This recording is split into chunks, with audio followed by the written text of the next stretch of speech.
उसी दिन दो शिष्य इन सब घटनाओं पर बातें करते हुए एम्माउस नामक गांव जा रहे थे। वह यरूशलेम से कोई 4 कोस दूर है। वे आपस में बातचीत और विचार विमर्श कर ही रहे थे कि ईसा स्वयं आकर उनके साथ हो लिए, परंतु शिष्यों की आंखें उन्हें पहचानने में असमर्थ रही। ईसा ने उनसे कहा, आप लोग राह चलते किस विषय पर बातचीत कर रहे हैं? वे रुक गए। उनके मुख मलिन थे। उनमें एक क्लेओपस ने उत्तर दिया, यरूशलेम में रहने वालों में आप ही एक ऐसे हैं जो ये नहीं जानते कि वहां इन दिनों क्या-क्या हुआ है। ईसा ने उनसे कहा, क्या हुआ है? उन्होंने उत्तर दिया, बात ईसा नाजरी की है। वे ईश्वर और समस्त जनता की दृष्टि में कर्म और वचन के शक्तिशाली नबी थे। हमारे महायाजकों और शासकों ने उन्हें प्राण दंड दिलाया और क्रूस पर चढ़वाया। हम तो आशा करते थे कि वही इज़राइल का उद्धार करने वाले थे। ये आज से 3 दिन पहले की बात है। ये सच है कि हम में से कुछ स्त्रियों ने हमें बड़े अचंभे में डाल दिया है। वे बड़े सवेरे कब्र के पास गई और उन्हें ईसा का शव नहीं मिला।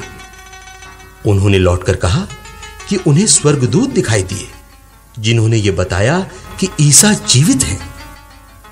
इस पर हमारे कुछ साथी कब्र के पास गए और उन्होंने सब कुछ वैसा ही पाया जैसा स्त्रियों ने कहा था, परंतु उन्होंने ईसा को नहीं देखा। तब ईसा ने उनसे कहा, निर्बुद्धियों, नबियों ने जो कुछ कहा है तुम उस पर विश्वास करने में कितने मंदमती हो।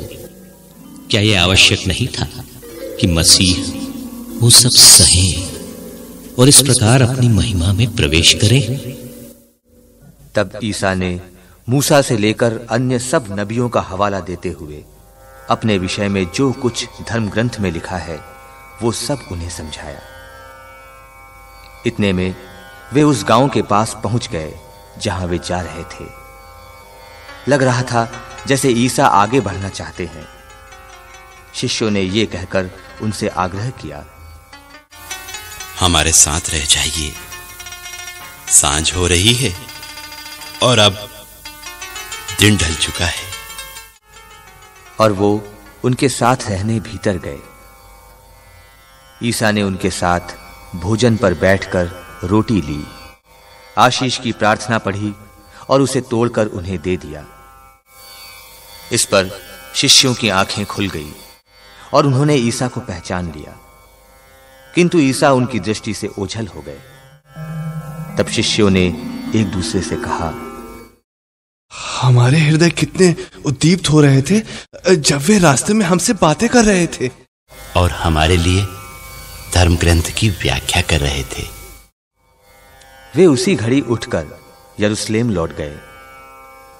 वहां उन्होंने 11 और उनके साथियों को एकत्र पाया।